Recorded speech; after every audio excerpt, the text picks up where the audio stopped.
होता है। और भारत वात प्रकृति का देश है। देशों की प्रकृति होती है वात प्रकृति, क्योंकि गर्मी है, ज्यादा इलाके में गर्मी है, वात प्रकृति का देश है, रुक्ष देश है। चेन्नई जैसे 2, 4, 10 बड़े शहरों को छोड़ दो जो समुद्र के किनारे, बाकी देश रुक्ष है। रुक्ष माने सूखी हवा चलती है, तो रुक्ष है तो वात ही होगा। तो वात प्रकृति का देश है, इसलिए दौड़ना तो यहां बिल्कुल निषिद्ध है। दौड़ना तो नहीं, रनिंग तो बिल्कुल नहीं, वो ट्रेडमिल पे दौड़े वो भी नहीं, एक्सरसाइजर लाके उस पे भी दौड़े बिल्कुल नहीं। वो कहते हैं कि ऐसे व्यायाम जो स्लो हैं, जिनमें वायु ना बढ़े, तो सबसे अच्छा उन्होंने बताया सूर्य नमस्कार आपके लिए। अब आप चाहे आसन के रूप में माने या उसको व्यायाम के रूप में माने, तो सूर्य नमस्कार आपके लिए सबसे अच्छा है। तो आप सीख लें सूर्य नमस्कार, किसी ने सीखा है वो दूसरे को सिखा दे, नहीं तो इस पर अलग से एक आप सेशन कर सकते हैं सूर्य नमस्कार। दूसरे कुछ व्यायाम है आपको, तो वो व्यायाम में छोटे छोटे स्तर पर दंड बैठक, छोटे छोटे स्तर, ज्यादा लंबी नहीं, छोटी दंड बैठक है। और छोटे छोटे स्तर के कोई भी व्यायाम जिसमें बहुत तेजी से पसीना ना निकले, सीधी सी बात, घर में हो तो बहुत अच्छा। अब वैसे माताओं को तो वाघभट्ट जी कहते हैं कि व्यायाम की अतिरिक्त जरूरत ही नहीं है। अगर वो रसोई घर के भोजन में लगी हैं तो बहुत सारे व्यायाम आपके वहीं हो रहे हैं। जैसे चक्की चला रहे हैं तो बहुत अच्छा है, सिलबट्टे पे चटनी बना रहे हैं तो बहुत अच्छा है। आप कहेंगे हम करते नहीं है, मैं प्रेरणा दे रहा हूं, करने लगे आप। मिक्सी का उपयोग कम करें, सिलबट्टे का ज्यादा करें, चक्की का उपयोग ज्यादा करें, मिक्सी का उपयोग कम करें, बाजार में जो इलेक्ट्रिक चक्की है उसका उपयोग कम करें। वो मैं पहले भी बोल चुका था, अभी भी बोल रहा हूं कि आप चक्की को चला के आटा पीसेंगे, उसकी क्वालिटी बहुत बेहतरीन होने ही वाली है, क्योंकि इसमें घर्षण कम है। और घर्षण कम है ना, तो अनाज धीरे धीरे पिसेगा, और अनाज धीरे पिसेगा तो टेम्परेचर नहीं बढ़ेगा। और वात वाले देश में टेम्परेचर बढ़ना नहीं किसी भी चीज का। और आप इलेक्ट्रिक चक्की में पिसवाएंगे ना, बहुत तेज घर्षण है, तो अनाज में नाश हो जाएगा, पौष्टिकता कम होने ही वाली है। तो हाथ की चक्की का खा के देख लीजिए एक रोटी, और ये बिजली वाली चक्की का खा के देख लीजिए एक रोटी, एक ही मिनट में अंतर पता चल जाए। तो अगर आप करें तो अच्छा है। फिर आप कहेंगे जी चक्की मिलती नहीं। मैंने चेन्नई में देखा 2 लोगों को जो चक्की बना के देंगे, आप अगर उनको ऑर्डर दें तो। पत्थर वाले लोग यहां हैं, मैं 6 दिन से यहां घूम रहा हूं, सड़क पर दिखाई दिए, तो सिलबट्टा तो है उनके पास, चक्की नहीं है। क्यों नहीं है? वो कहते हैं कोई लेता नहीं तो क्या बनाएं, आप लेंगे तो बनाएंगे। 2-4 बना हुआ है तो वो भी। और आपको कहीं ना मिले तो जरूर मुझे करें फोन, तो हम कुछ ट्रक भर भरा के राजस्थान से, गुजरात से भिजवाएंगे आपके पास। ट्रक भर के ही भेजेंगे तभी सस्ती पड़ेगी, 1-2 आएगी तो मुश्किल हो जाएगी। और आप अगर राजस्थान जाते हैं या गुजरात जाते हैं तो एक आध चक्की तो साथ में भी ला सकते हैं ना। AC 3 टायर में आप 60 किलो तक वजन ला सकते हैं, AC 2 में 100 किलो तक ला सकते हैं, और स्लीपर क्लास में 40 किलो तो ला ही सकते हैं कंफर्म टिकट पे। तो चक्की तो 20 किलो से ज्यादा होती ही नहीं है। तो आप भी जाएं कभी राजस्थान गुजरात तो 2 चक्की एक आदमी ला सकता है। तो आप लाएंगे चक्कियां तो क्या होने वाला है, वो जो बनाने वाले कारीगर बैठे हैं पत्थर वाले, उनका कुछ रोजगार तो बढ़े, कुछ रोजी रोटी चले, जो अभी धीरे धीरे बंद हो रही है।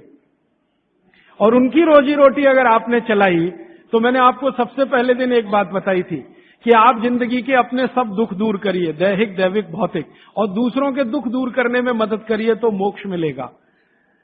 तो आपने चक्की बनाने वाले का भौतिक दुख तो दूर किया, चक्की खरीदी तो पैसा तो मिला, गरीबी कम हुई, रोजगार बढ़ा, तो भौतिक दुख भी अगर आपने कम किया तो मोक्ष की तरफ जा। तो चक्की है, सिलबट्टा है, कोशिश करें तो व्यायाम की अतिरिक्त जरूरत नहीं। और अगर नहीं कर पा रहे हैं तो थोड़ा हल्का फुल्का व्यायाम आप जरूर करें। और बहनों को, माताओं को जो सबसे अच्छा व्यायाम है, भागवत जी कहते हैं फॉरवर्ड बेंडिंग। फॉरवर्ड बेंडिंग माने आगे झुकना। तो जितनी बार आप आगे झुकें, ध्यान रखें कमर से झुकें हमेशा, तो जिंदगी में कभी भी दर्द नहीं आएगा कमर का। आगे कमर को छोड़कर कहीं से भी झुकेंगे तो तकलीफ है।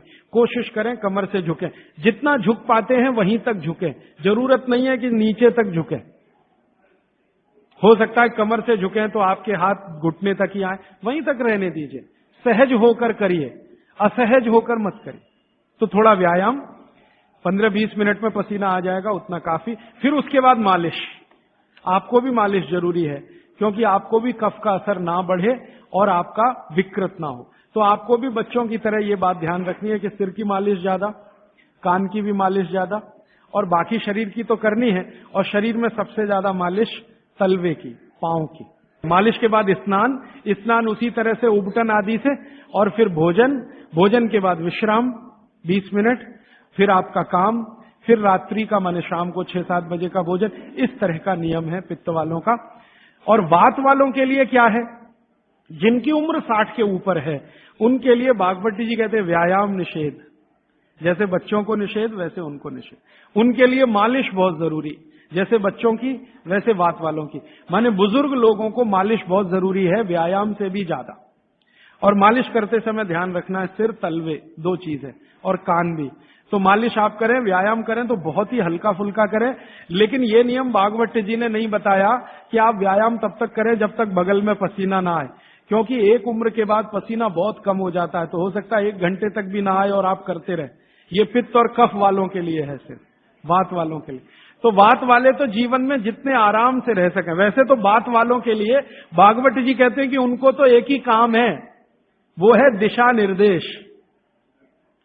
बुजुर्गों का एक ही काम है कि घर में बैठे हैं और दिशा निर्देश दे रहे हैं, ऐसा मत करो, ऐसा करो, ऐसा मत करो, क्योंकि उन्होंने जीवन का सारा अनुभव ले लिया और वो अनुभव को मिलाकर आपको दिशा निर्देश कर रहे हैं। बाकी अपना पूजा पाठ, भक्ति वगैरह ज्यादा, क्योंकि इसमें मूवमेंट, बागवती जी बोलते हैं कि वात के लोगों को मूवमेंट सबसे कम होने चाहिए।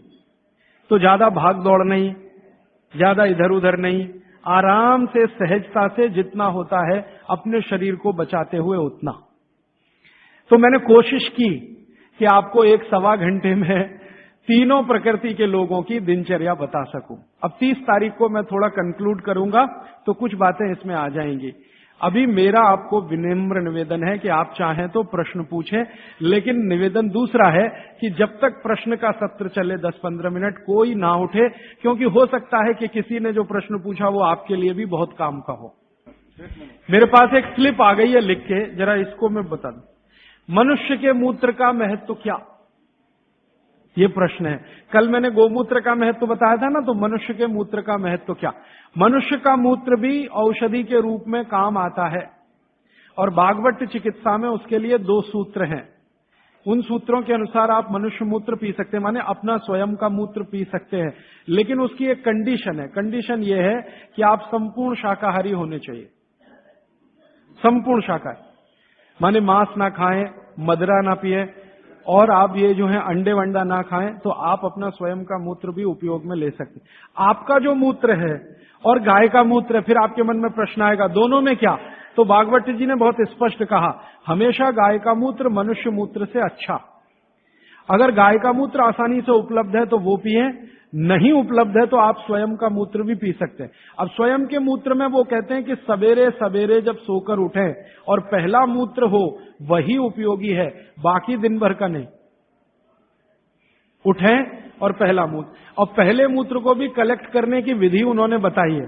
वो विधि क्या है कि आप मूत्र करना शुरू करें तो पहला थोड़ा छोड़ें, शुरू का 2, 4, 5 मिलीलीटर 10 मिलीलीटर तक छोड़ें, और अंत का बिल्कुल छोड़ें, बीच वाला यही आप पी सकते हैं। तो आप बोलेंगे किस किस बीमारी में काम आएगा? कम से कम आपका स्वयं मूत्र 100 से 103 बीमारियों में काम आएगा। वात की बीमारियां और कफ की बीमारियों में बहुत काम आएगा, पित्त की बीमारियों में भी काम आता, थोड़ा कम आएगा। और उसके साथ आयुर्वेद की कुछ औषधियों का अगर कॉम्बिनेशन करें तो वो बहुत ही अच्छा है। अभी इतना ही कहता हूं, अगर विस्तार से सुनना हो तो फिर कोई एक्स्ट्रा सेशन हम करें तो अच्छा होगा।